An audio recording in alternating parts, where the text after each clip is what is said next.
안녕하세요. 진단검사학과에서 지금 근무 중인 김윤정입니다.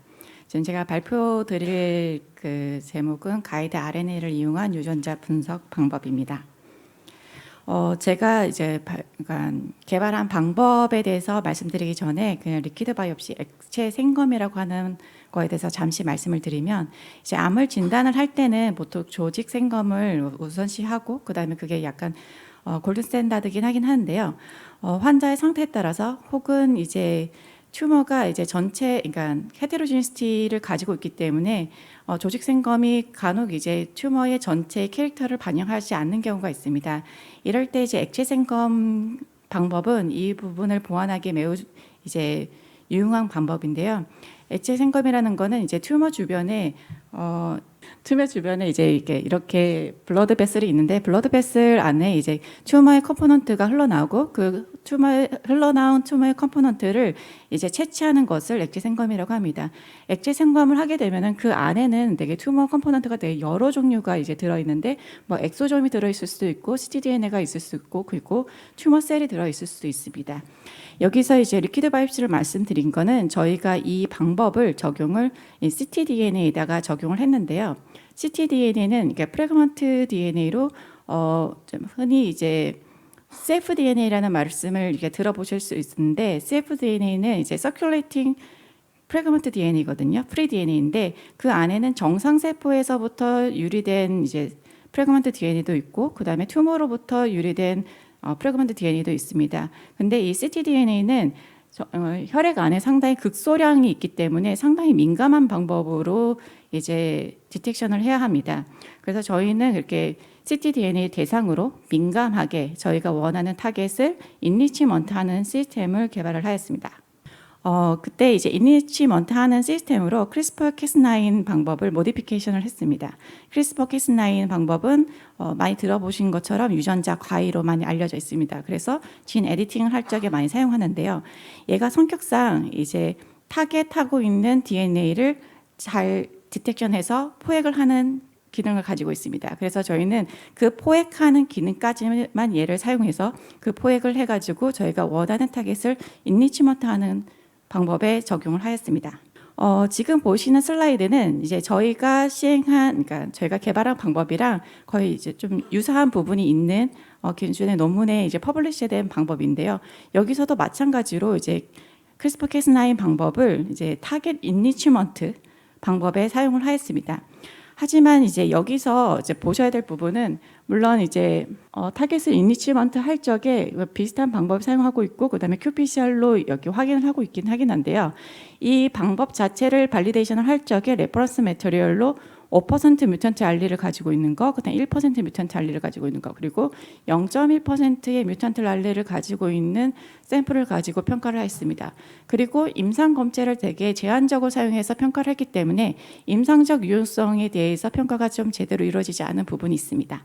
근데 제가 이 0.1%를 강조하는 거는 뮤턴트 알렐이 1%, 5%가 있는 부분은 기존의 방법으로도 충분히 검출할 수 있는 영역입니다. 그렇기 때문에 이 부분을 검출하기 위해서 굳이 더 어려운 방법을 사용할 필요는 없습니다. 그러면 저희는 타겟을 이렇게 0.1% 뮤턴트 알레 아니면 그보다 더 낮은 부분, 아주 거의 레어한 이제 뮤턴트 알레를 얼마나 효과적으로 그리고 정확하게 검출하는가에 대해서 목적을 두는데요. 그래서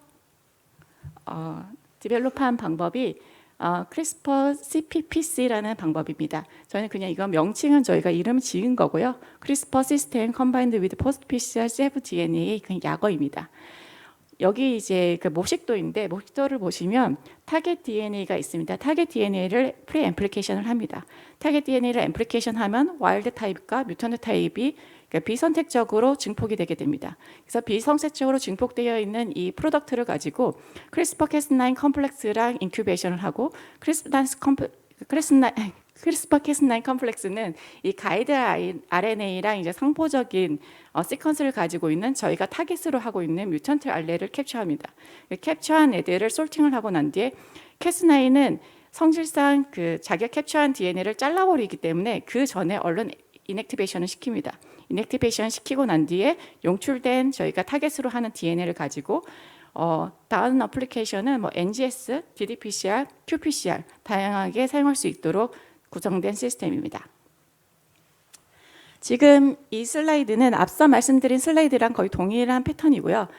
저희는 이제 마지막에 다운스트림 어플리케이션을 다양하게 적용할 수 있다라고 말씀을 드렸는데, 이 다운스트림 어플리케이션에서 지금까지 알려져 있는 방법 중에서 타겟을 가장 민감하게 검출할 수 있다라고 알려져 있는 드롭넷 디지털 PCR을 이용을 했습니다. DDPCR이라고 약어로 앞으로 말씀을 드리겠습니다. 그래서 DDPCR을 이용해 가지고 저희 방법을 옵티마이제이션과 발리데이션을 시행을 하였습니다.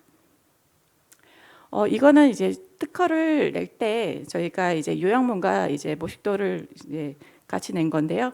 한번 더 말씀을 드리면, 생물학적 시료 내에 cfDNA 중 표적 DNA를 한번 앰플리케이션을 합니다. 그러고 난 뒤에 캐스9 단백질과 가이드 RNA 복합체와 인큐베이션을 하고, 이제 이 복합체로부터 캡처된 DNA를 저희가 선택적으로 얻어가지고 단백질은 인액티베이션 시킵니다. 그래서 용출된 DNA를 가지고 다음 이제 PCR이나 아니면은 뭐 qPCR, 뭐 NGS, ddPCR 이렇게 시행하는 플랫폼으로 구성을 하였습니다.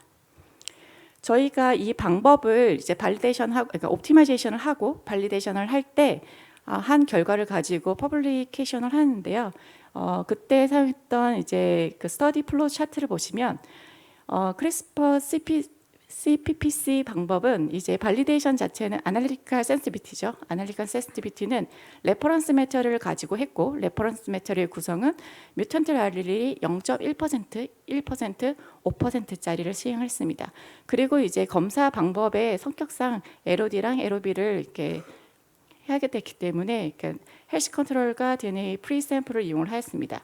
아날리티컬 센시티비티에 대해서 평가가 진행이 되고 난 뒤에 클리니컬 샘플을 가지고 발리데이션을 추가적으로 시행을 하였습니다.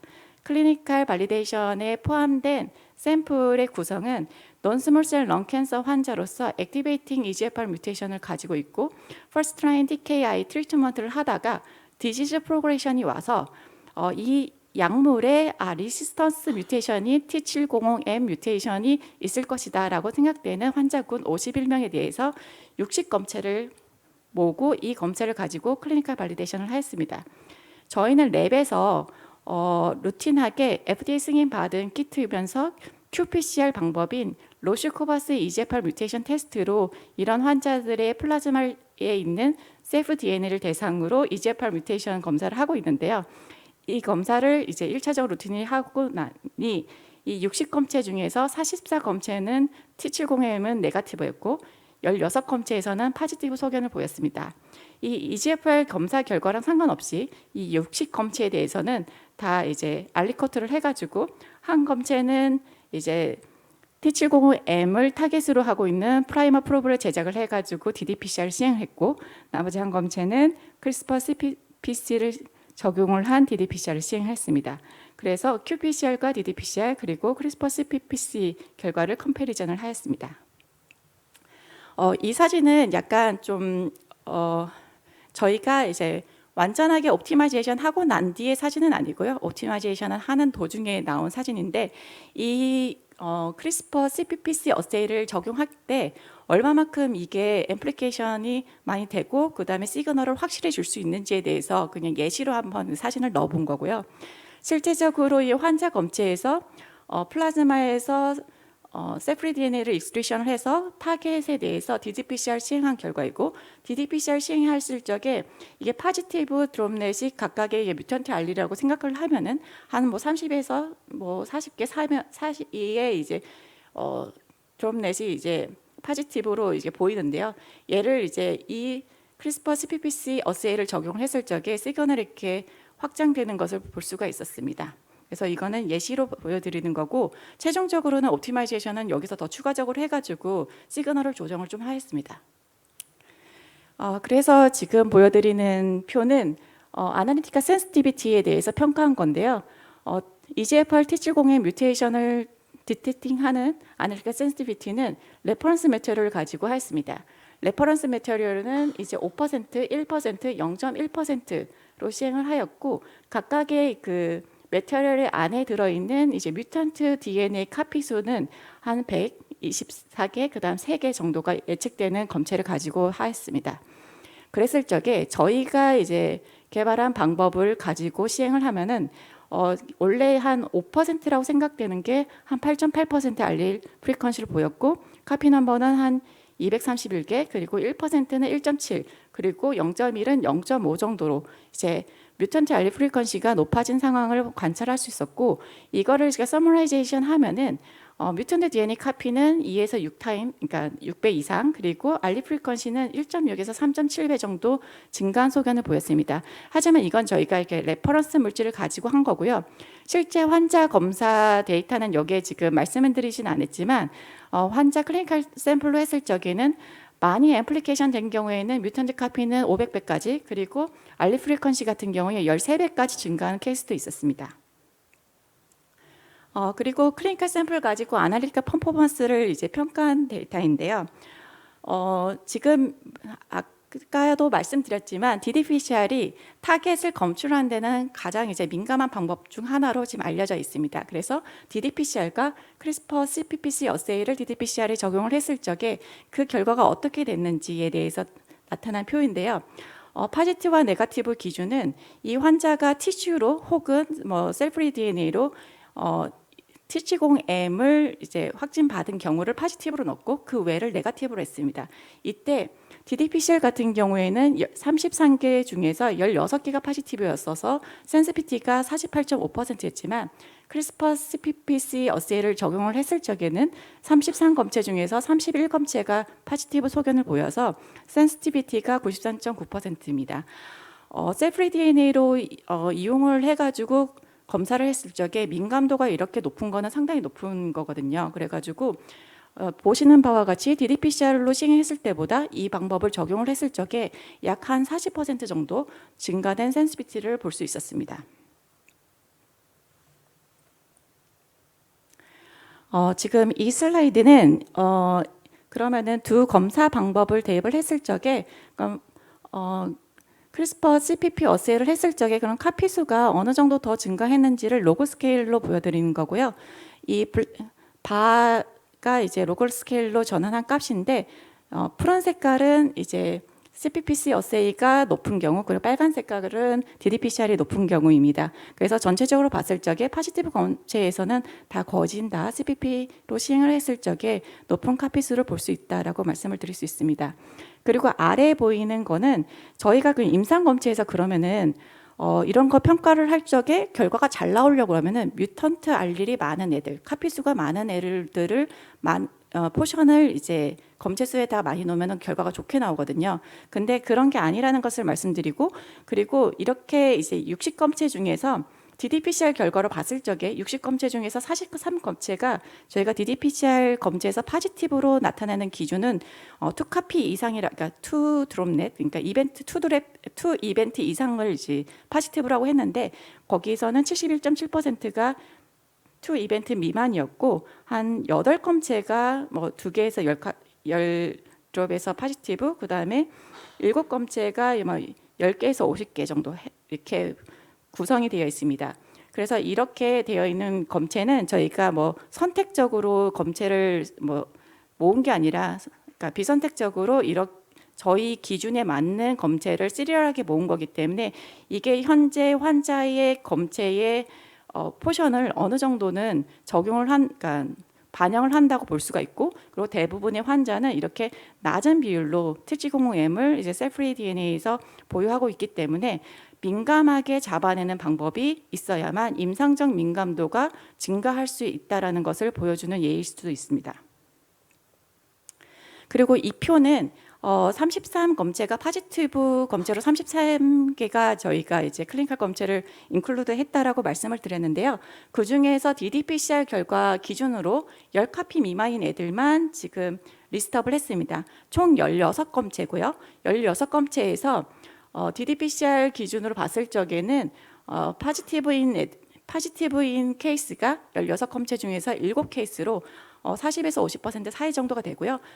반면에 CPPC 어세이를 적용을 했을 적에는 16검체 중에서 15검체가 파지티브 소견을 보였습니다. 그래서 이렇게 빨간색 박스로 한 거는 두 어세이 간에 이제 디스크러펀시를 보이는 경우에 대해서 이제 빨간색 박스를 했고, 그 경우에서는 다시 PPC 어세이를 적용을 했을 적에 포지티브 소견을 보였습니다. 그래서 마지막 슬라이드인데요. 가이드 RNA를 이용한 유전자 분석을 했을 적에 베네피트는 처음에 이지트 유주라고 적어 놓긴 했지만 정형화된 프로토콜을 가지고 숙련된 이제 검사자가 시행할 경우에는 쉽게 할 수 있다. 그리고 가장 중요한 거는 로우 뮤턴트 카피를 인리치먼트하는 파워풀한 그러니까 방법이다라는 겁니다. 그리고 그러니까 스탠다드 메서드로 했을 적에 보더라인 혹은 네거티브로 나오는 소견도 이 방법을 적용을 하면 포지티브다, 네거티브다라고 해서 약간 에비던트한 에비던스를 줄 수 있지 않을까 생각을 하고 있습니다. 그리고 셀프 DNA에서는 뭐 익스트루션 과정, 뭐 그다음에 그 다음 단계 하면서 뮤턴트 알릴이 상당히 극소량이 들어있다고 말씀을 드렸는데 그 극소량이 들어있는 것들이 노스되는 경우들이 있습니다. 근데 저희는 PCR 단계를 앞에 집어넣음으로써 이 부분을 최대한 컴펜세이션한 방법입니다.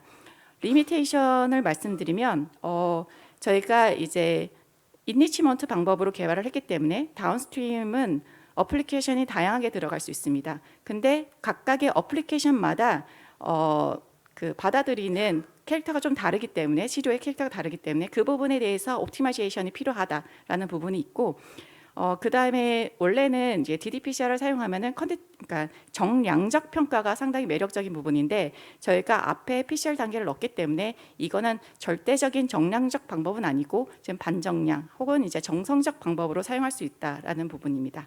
네, 감사합니다.